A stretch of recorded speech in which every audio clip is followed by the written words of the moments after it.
Bonjour chers téléspectateurs et partisans du chaos que l'on appelle les purgeurs.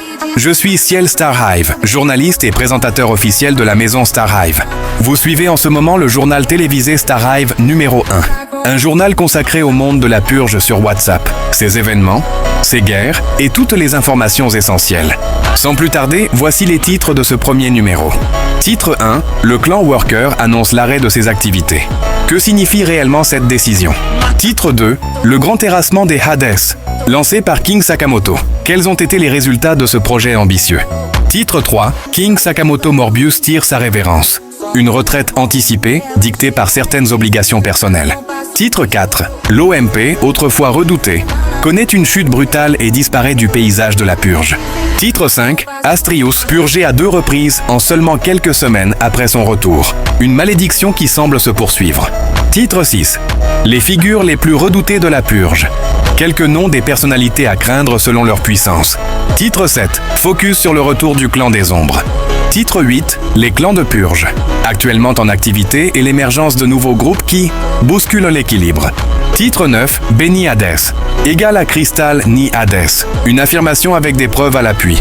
Restez avec nous pour la suite. Titre 1. Le clan Worker suspend ses activités. Le premier sujet de ce journal nous conduit au cœur de la purge.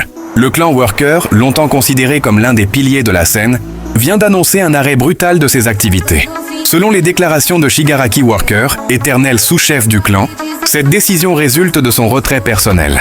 Parti à l'étranger pour poursuivre ses études, Shigaraki a tenu à préciser qu'il souhaite désormais se concentrer sur sa vie privée. Cette annonce a suscité une vive réaction au sein du clan, qui n'avait déjà plus de nouvelles de son chef principal, Sansu Worker, depuis plusieurs mois. En conséquence, les activités du groupe avaient nettement diminué, laissant présager une telle issue.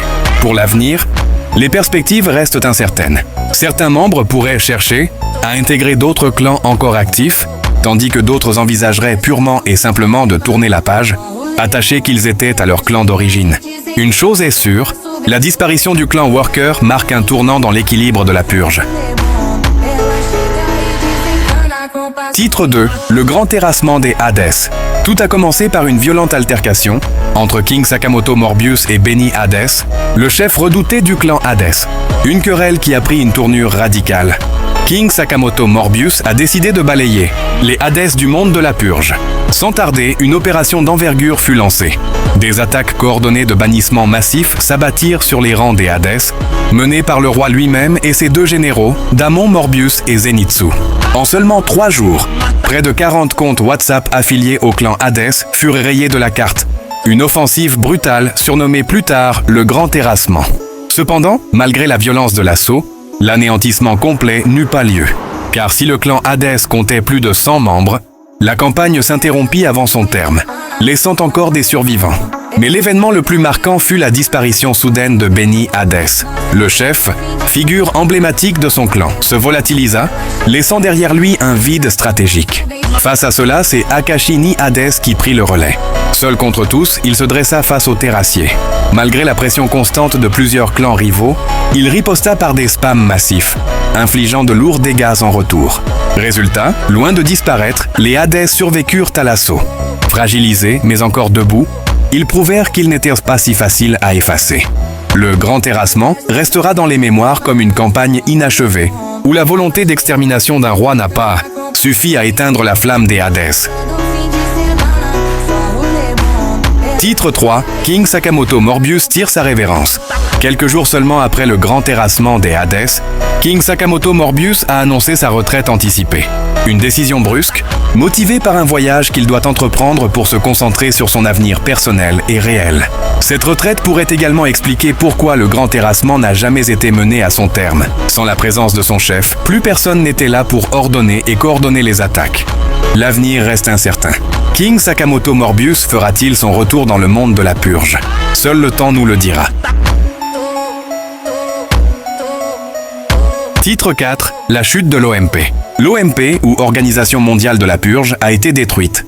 Cette opération spectaculaire a été menée par un purgeur bien connu dans le milieu, Saitama l'imprévisible. Lors de cette purge, 2 groupes, une communauté et une chaîne ont été affectés.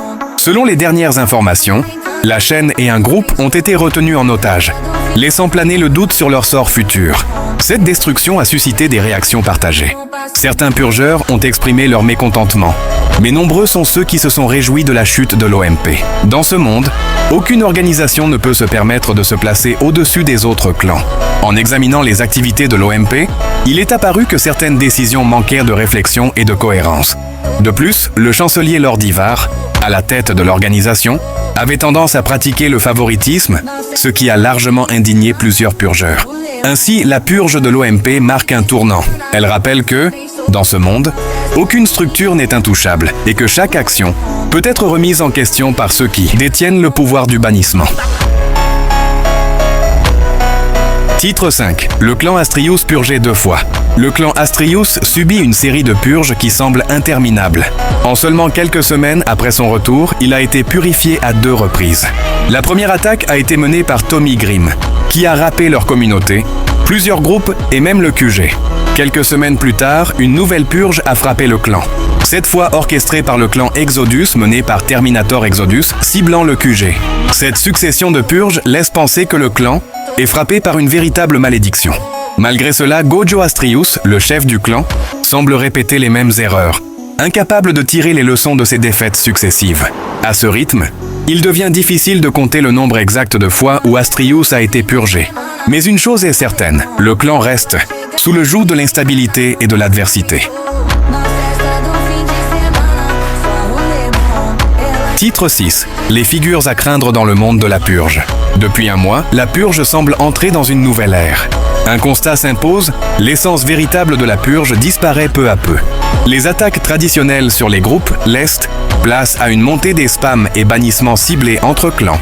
Et les guerres se multiplient partout dans le monde de la purge. Aujourd'hui, purger des groupes ne suffit plus pour se faire respecter. Pour être craint, il faut aussi savoir frapper au bon moment, avec précision et force. La preuve en est le grand terrassement des Hades, où près de 40 comptes ont été supprimés en seulement quelques jours, accompagnés de plus de 100 comptes affectés par des spams au cours de la même semaine.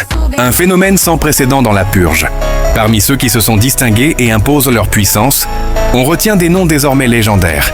Black King Leonidas, King Sakamoto Morbius, Bloodrovin Tommy Grimm, Kevin Grimm, monarque des ombres, PDG des ombres, sénateur Black Killer, Grady Sadeos, Black Goku, Supreme et Destructor Majesté Mikaelson, Saitama, Terminator Exodus, Brunis Uchiwa, Akashi ni Hades Jugement des Trois Rois, Christian Escanor, Diablo et Shadow, Jace, Marc-Antoine Lantipé, Nestor Ghost, et bien d'autres encore dont l'identité reste inconnue. Rencontrer l'un de ces personnages peut sceller le sort d'un utilisateur, spam, bannissement ou pire. Leur puissance et leur influence dictent désormais les règles du jeu dans la purge, et nul n'ose les défier sans en subir les conséquences.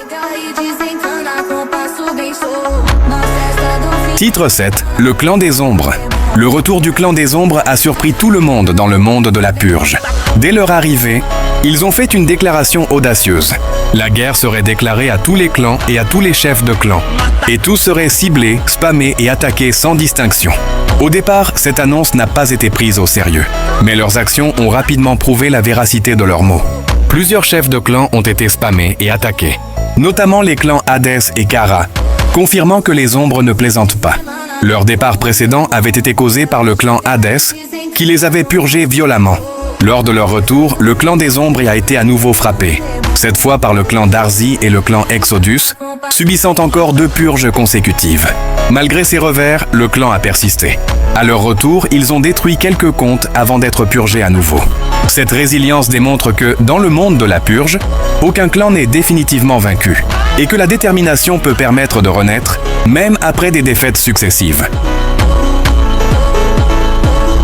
Titre 8. Les clans de purge actuellement en activité. Malgré les guerres, les spams et les purges répétées, certains clans continuent de maintenir leur réputation et leur puissance dans le monde de la purge. Parmi eux, on peut citer Demonium, KM, Morbius, Butterfly Mikaelson, Wolves, Walken, MPK, Big Deal, Orion, Grimm, Sadeus, Exodus et bien d'autres. Un clan se distingue particulièrement, Exodus. Ces derniers temps, Exodus a réussi à purger 3 clans majeurs, le clan des ombres, le clan Astrius et le clan Avox, démontrant une fois de plus sa force et sa stratégie redoutable. Ces clans actifs continuent de façonner l'équilibre de la purge, rappelant que dans ce monde, seul le pouvoir et la maîtrise des attaques assurent le respect et la survie.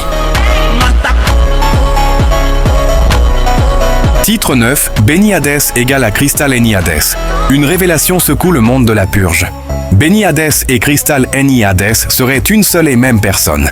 Depuis son apparition en tant que journaliste, Crystal Eni Haddès a toujours été soupçonné d'avoir une double identité. Certains n'avaient jamais cessé d'affirmer que Crystal Eni Haddès et Beni Haddès, le chef du clan Haddès, ne faisaient qu'un. Ces accusations avaient été systématiquement démenties par Crystal, et Beni Haddès avait lui aussi nié ces liens. Pourtant, des similitudes troublantes, observées par plusieurs acteurs de la purge, entretenèrent le doute. Récemment, nous avons reçu une capture d'écran d'un informateur, dont l'identité restera confidentielle. Elle montre une conversation entre cet informateur et Eli Escanor, membre de la famille de Beni Haddès et frère présumé, ainsi que chef d'une grande communauté otaku nommée Hostel. Dans cette discussion, l'informateur demandait le numéro de Beni Haddès pour le spammeur. Eli Escanor a d'abord expliqué qu'il ne possédait pas le numéro direct. Mais lorsqu'on lui a demandé de partager le numéro qu'il avait, il a envoyé le numéro de Crystal Eni Haddès, précisant que c'était celui sur lequel Beni était joignable à ce moment précis. Ce qui veut dire que le frère écrivait à Crystal Eni Haddès. Et selon lui, il écrit à Beni puisqu'ils sont frères. Voici la vérité. Cette révélation apporte une preuve solide. Beni Haddès et Crystal Eni Haddès sont bien la même personne. Les membres de sa famille, parfaitement au courant des numéros de leurs frères, confirment ainsi ce lien inattendu et bouleversant pour le monde de la purge. Ceux qui veulent persister dans l'ignorance n'ont qu'à l'être. Vous serez sûrement délivrés un jour.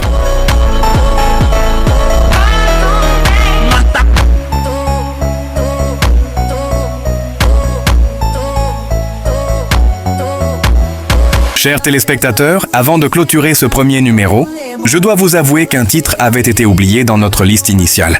Ce segment est pourtant d'une grande importance. Nous le considérons donc comme le titre 10. Aujourd'hui marque une étape historique dans le monde de la purge. La création de l'Association des journalistes de la purge, AJP. Cette organisation rassemble plusieurs figures emblématiques du journalisme de la purge, unies par une même vision, servir l'intérêt de tous et faire évoluer notre métier. L'AJP aura pour mission de défendre la liberté d'informer, améliorer la qualité des reportages, promouvoir une couverture équilibrée et dynamique, des événements qui façonnent notre univers. Un conseil de l'AJP est mis en place pour débattre et traiter plusieurs sujets essentiels à l'évolution du journalisme dans la purge. L'AJP. Pour une purge mieux racontée, mieux comprise.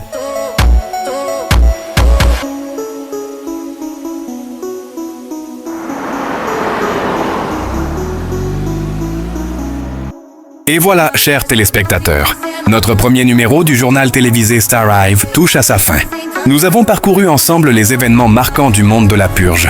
Les purges spectaculaires, les clans qui montent et qui chutent, les figures à craindre, et même la révélation sur Beni Haddès et Crystal Eni Haddès. Nous avons également annoncé la création de l'AJP, une étape importante pour un journalisme plus rigoureux et respecté dans ce monde chaotique. Je vous remercie pour votre fidélité et votre attention. Restez connectés, car le monde de la purge ne dort jamais, et nous serons là pour vous rapporter toutes les nouvelles, à chaque instant. Sur ce, je vous dis à très bientôt pour le prochain numéro du journal Starhive. Ela chega e desencana com passo bem solto. Na festa do fim de semana, só rolê bom. Ela chega e desencana com passo bem solto.